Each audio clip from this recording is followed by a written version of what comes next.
I am Mashiva King. I work with SRP Unerased. And tonight, this is Thursday, Table Talk Thursdays with Amaya Smith. Give you guys a little introduction on who Amaya is. Amaya is a natural hair product junkie. By day, Amaya works as a communications professional at a nonprofit that advances women's equity. Okay, Amaya.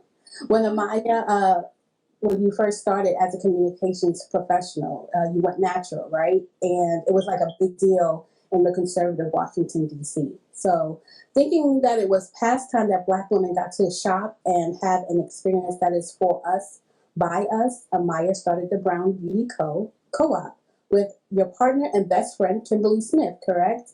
And Kimberly is not a relative. I read all of, like, everywhere. Yeah, everywhere, like, not related. That's like our tagline. Right. We're friends and we're best friends. We're not related. Yeah. So that was cute. So the first question I want to ask is, Black women have fought to have their unique beauty recognized. We talk about Black girl magic and owning our own image. How much of owning our own image is brokered by people other than Black women entrepreneurs? Yeah, that's a deep first question, Mashiva. It's one of those. That's a deep first question. I want to stick to beauty, although shout out to like the TikTokers right now, the Black TikTokers who are like on strike about their creative content. Yeah. Just example of like how we set trends as Black people. We set a lot of culture. We're huge cultural influencers. We make a lot of money for a lot of brands, right? We're also big economic spenders. We're a huge consumer block.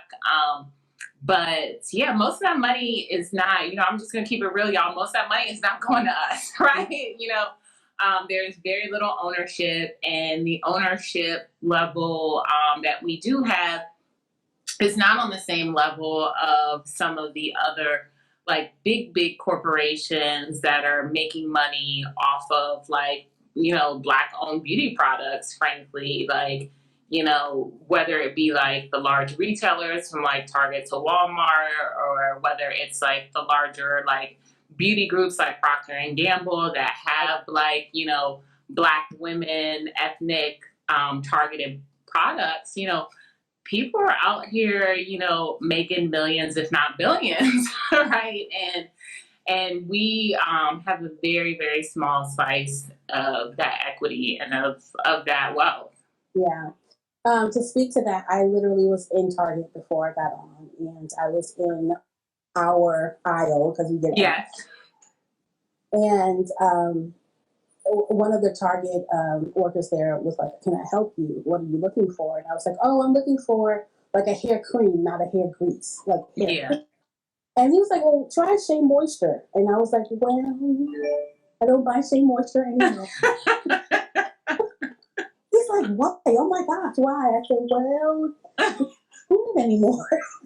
He was like, "No way." And literally I turned, and someone who was of another ethnicity was in the aisle with us. And a lot of the beauty supply stores are not owned by us. They're owned by other cultures. Yeah. And so I was looking at the products to buy, and I was like, this is something that we can talk about on our IG Live tonight. That's so weird that actually happened today before I got on there, that we're speaking about it right now, and I actually can see it happening. Yeah. But that was really weird. He was like, "No way, I have to research that." I'm like, "Yeah, they haven't been owned by us for a while." Yeah, and honestly, I can't tell you. I'm not going to speak to all of the financial like dealings of Rich Lou Dennis's like deal with Sundial, which I believe is who purchased Shea Moisture, because I do think that's an even more complicated story. Like, it's similar to Carol's daughter's story as well, too, of when you do become a large Black brand, right, and then you do sell, like, what does that mean to the community? What does that say to the community? What is the understanding and narrative in the community? Because for, white entrepreneurs, what you want to do in general as an entrepreneur is you want to like grow and get a billionaire to buy you out. Like That's true. that is like, yeah, that is the entrepreneur model. Like whether you think that's right or not, or whether you believe in like this huge capitalistic like startup growth like effort going on, I think that's a whole nother moral question.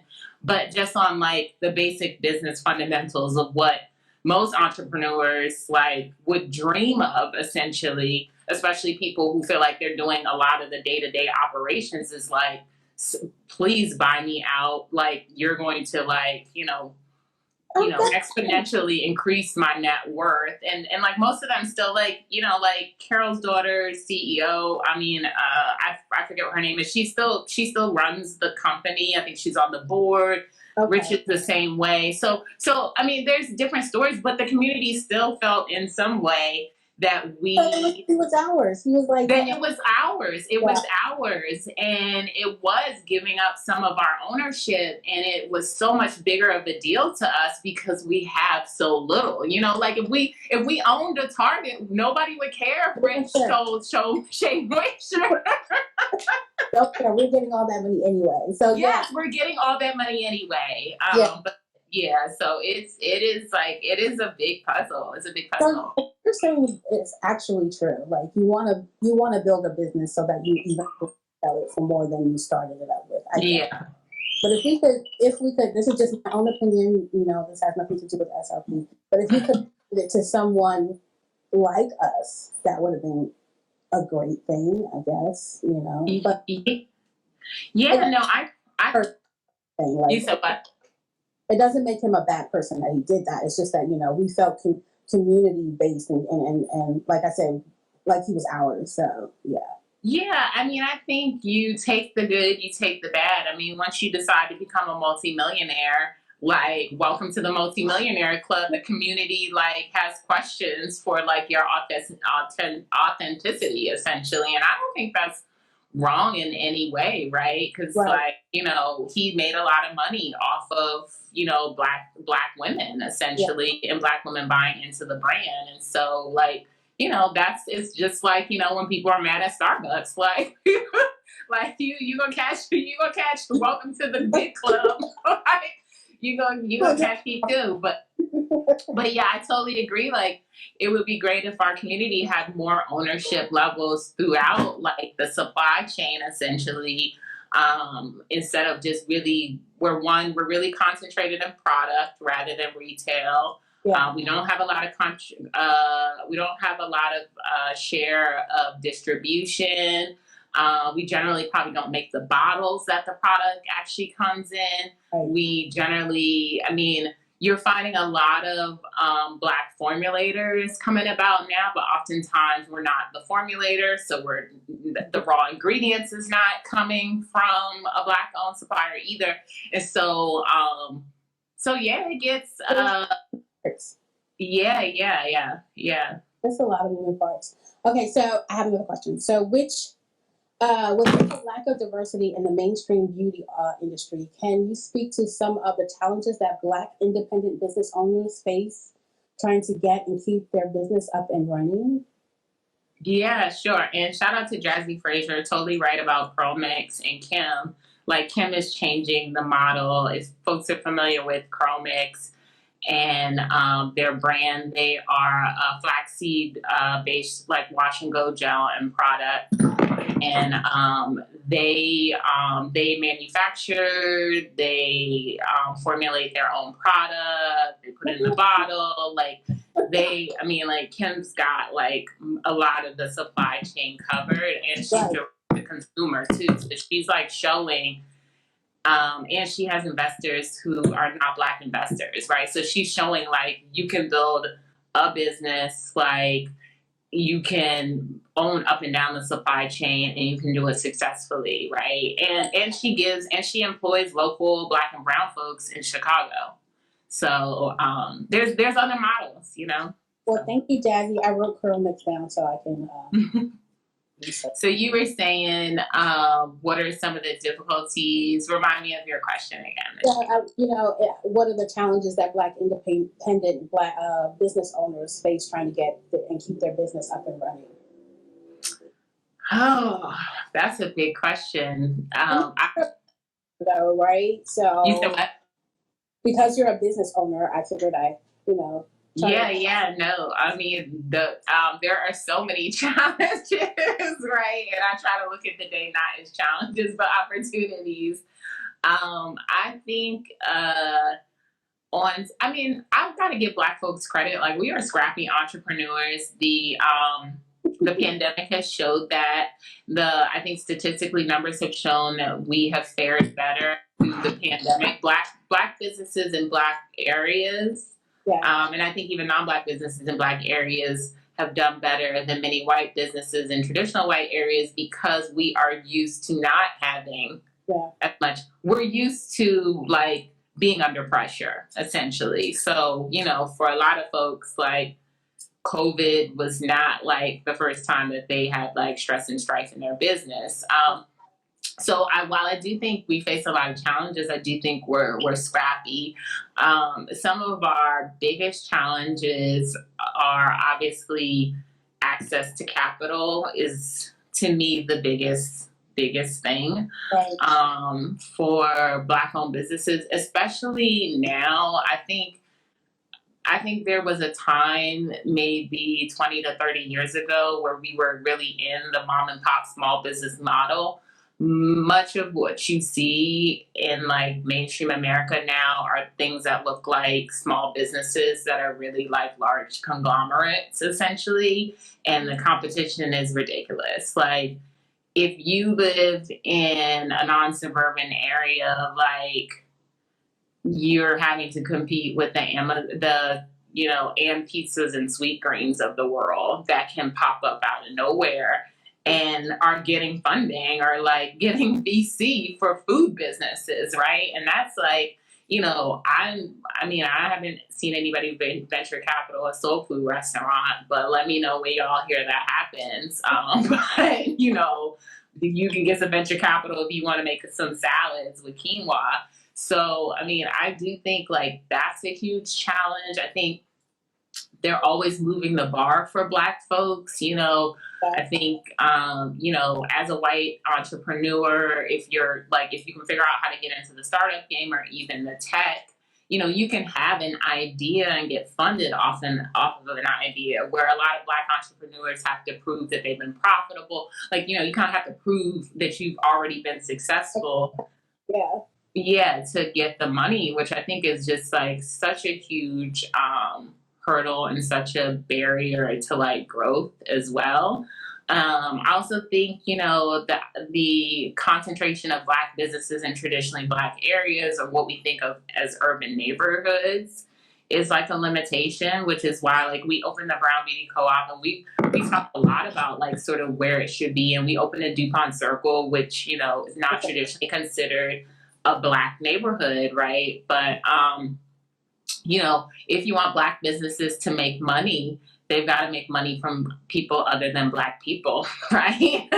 So what does that look like? How do we ensure like Black businesses have the ability to locate and access to like commercial real estate in areas that are not traditionally Black? And I find that, sometimes it's challenging to even get the support from our community. And so, like you're saying, getting out of the community and getting support from others, that's probably the way to go. But how do we do that if there are extra steps? Yeah, I think that's right. And I think it's also a multi-pronged challenge for a Black-owned business. Like, you can make a lot of money by expanding your audience, but like just to go back to Shea Moisture, like perfect example is like when they ran that commercial for other people, Black people were like, well, this is our thing, right? And so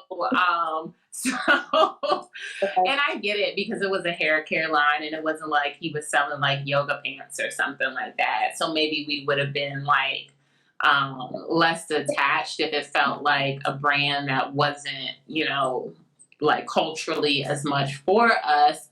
But, in general, like, I think we would want Black folks to have businesses that are like, um, frequented by people who are not just Black in a way that doesn't feel like cultural appropriation. Yeah. So. And a business is, you put a business together to make money. So if we're just focusing on just one culture, that may not allow for us to grow, basically. Yeah, I think that's right, and it's complicated too. Because I think the entrepreneur, especially an entrepreneur with like a purpose-driven business, which I definitely consider Product Junkie and the Brown Beauty Co-op to be a mix of like good old-fashioned capitalism and entrepreneurship, and like a bit of a mission-driven, purpose-driven business. Because if we wanted to go make money, we would like go figure out how to franchise a Soul Cycle or something. You know what I'm saying? Like, yeah, we want to make money, but we also have like this firm cultural belief about uplifting our community, right? And so that's like a different business model from how mainstream does it, where mainstream, like, they start the business and then they look back and think, oh, we're either ruining the world or we're trying to like stop ourselves from ruining the world, so let's like then create like this corporate social justice piece. But that's not the foundation of many of those businesses. I mean, you can argue maybe people like Patagonia or something like that. Like, there's some corporations, I don't know their origin story, but most mainstream businesses are not like, I'm starting a business to uplift the community. Yes. Yeah. So, our hair is so important to our identity. Do you believe there's like a revolution going on, like, going against the grain? Like, I'm not going to follow what they think I should look like. So there's like this revolution going on with hair. How has that impacted our self-image? Or do you even think that it has impacted our self-image? I think it's been a huge impact. Like, I think it's a real revolution. I think it is beyond hair, even though I frequently say it's just hair, y'all. It's just hair. But sometimes it's not just hair, right? And I think it has really changed how we see ourselves as Black women. Yeah. What we think of as beautiful. Recognizing beauty and how we look in general in our like state of like whoever higher power you believe in gave you this hair, God, the universe, your mom, your dad, in looking the way you were, sort of born to look. And not to say anything about like, yes, like, have fun, do what you want to do. I always give that disclaimer. You want to wear weave, you want to straighten, etc. But having the ability, I think that's for anything in life, right? Having the ability to love yourself, right? As you show up, and to see beauty in that is like really is steeped in our relationship with our hair, essentially, in a very, very deep way. And I've just watched, I've been natural for like 20 years. And I grew up in a very like hippie Afro bohemian family. And my dad had an Afro. My mom was always natural. So it was a little different from me, but I wanted to perm my hair too, like everybody else, because everybody had a perm. And I like hated that fuzzy hair, and I hated this bun, and that was like the only style I could get because nobody could put it in anything else but like puff puffs. The puff. Like, my mama couldn't cornroll, y'all, so I ain't have all that fun stuff, okay? So I mean, that's I know, like, that's a transformation for me in life, to realize like I can come on camera at 40 and think that this is like done, and maybe a few years ago I would have not thought this was as done or professional of hair. And for me, what I realized like during my career is like once I went natural at my like day job or my professional job, a lot of the Black women went natural, like slowly but surely. And that was amazing for me to see. And just to be like, okay, like we're all creating space for people to like, show up how they feel comfortable or, be able to like do something different. I love it. I miss the puff puffs. I have a daughter who's now natural. She blocked her hair, and I believe she also always thought she loved natural hair. She still does. She thinks she's a huge advocate of natural hair. Yeah. Myself liked straight hair because it just seemed easier, like you said. But as soon as you walk outside and it's humid, it's over. So you might as well just wear natural. Yeah, I mean, I could like rock a roller wrap for a few solid days, but I definitely, had my flat iron and was like, like let me get these grooves, like let me get my bend back together, let me wrap it at night, I mean, it was definitely, I was keep that straight hair straight. So I just don't have the time. I just want to put it up. That's it. I want to put it up. I respect that. So last question. Tell us a little bit about your passion, which is Product Junkie and the Brown Beauty Co-op. What's next for you guys? So, the passion and mission was definitely to create a space for women or people of color in general, I should say, who wear their hair naturally curly, to find like a space where they could find like all the good products they love in one.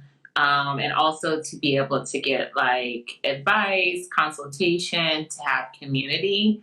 And so I am about 2.5 years into this journey. So I'm still like a baby business, as I say. And like a year and a half has been in COVID, however long we were in a pandemic, right? Right. So yeah. So the pandemic has been like super, super real in that it just has like shifted so many things around and just helped me understand the business on a whole nother level. Mm-hmm. And so I think like initially when I first started the business, I only knew sort of models of entrepreneurship that I had like seen before or examples that I saw on Instagram. And I really didn't have my own entrepreneurial personality, essentially. I had a business plan, right? But I like hadn't fully formed like the ethos of the company, essentially. So for like next stages, I think, I'm definitely focused on like really honing in on like what I want Product Junkie to be, because as you said, like I'm connected to you all by my day job, which is where I do like women's rights work and advocacy. And like I still love that work, and I'm trying to figure out like how like my multiple lives combine, right? Like I had a sister come into the store the other day and she told me she worked at this one. She came asking about hair gel, and then we started talking about work. And so I told her a hair gel trick that I knew. Okay. But we're also talking about work because she works at a nonprofit that works on research. And she was kind of like griping about salary. And I was like, call me and talk. Let's talk about like all the awesome like advocacy jobs that you can do. And so we like had this multifaceted conversation about like wash and goes and like, how to be a Black researcher at a think tank and get paid more money. You know what I'm saying? So I have a lot of hats, and like figuring out sort of like what that looks like. I know that for me, I definitely want to be intentional about what type of business I create, and want to be creative and think more about like other models and what that looks like. So yeah, I'm just kind of like having fun exploring that. And I'm trying to like really like build some staple brands across the business right now, because like not only am I an entrepreneur, but like everybody I buy from is an entrepreneur. So like, you know, all the challenges that they have, like I have as well too, right? And so like, how do I also help like build up smaller brands essentially who like need help? How do I like help bolster up other brands that may not have as big of a marketplace are all things that like I continue to focus on. And I have lots of other big dreams, but you know, some of those you just got to write down and not tell everybody about. Write it down, make it plain, and close the book. Exactly. But yeah, I'm just like really, I'm like kind of enjoying getting to know the business rather than like getting out of a little bit of hustling mode and like getting more into like really knowing and understanding the business. So I believe COVID was a blessing and a curse because you got to stop and think about like you had a business. Now I know I was hustling, but now I want to learn the back end. How do I make it grow? What are the ins and outs of being a business owner? And so, yeah, it made us quiet and made us, you know, try to better ourselves in that, you know, COVID time. So I know COVID was bad for a lot of people, but it also was kind of like, you know, sit back and be quiet for a minute, you know. yeah, definitely. And I think like it was, you know, for some people it involved like all of that, like the highs and the lows. And honestly, because, you know, I was, you know, running a business out of a brick and mortar space that honestly closed, DC closed non-essential businesses. So we had to close the doors of our business for like from March to September, essentially, of 2020. And so, like hustle mode took a whole nother level, and I got to experience like what that was like doing a day job. And while it was amazing, I built up a lot of the business. Like we did a lot of media. We got to sort of elevate the conversation around like Black lives in the Black beauty space. That was amazing. But I also was like, I can't do this every day for 18 hours a day. Like, that ain't sustainable. Like, and then 5 to 1 in the morning. It's a lot. It's a lot. It's a lot. And, you know, I'm like, I created this business out of joy, love, and happiness. And so like, I need to make sure I'm like, you know, sustaining myself and like being happy and well and whole around the business before I'm telling like women to like embrace themselves and be happy. And I'm all like burnt out. Like, so yeah, so it's been a full, like very interesting journey. I've learned so much. I want to thank you so much for taking the time to talk to us today. I really, really appreciate it. I'm so happy I got to meet you. I know I met you via email when we did the podcast, but I'm so glad to have met face to face. Hopefully we can talk again. And thank you. Yeah, it's so good to see your beautiful face and your curly hair. And so I might have to talk offline about hair. Yes, we should. You have all my info, so email me. I'd love to talk about hair with like everybody all day long. So. Well, thank you, and you have a great 4th of July if you're celebrating, and for your week. You too. Good talking to you, Eva. Bye. Bye-bye.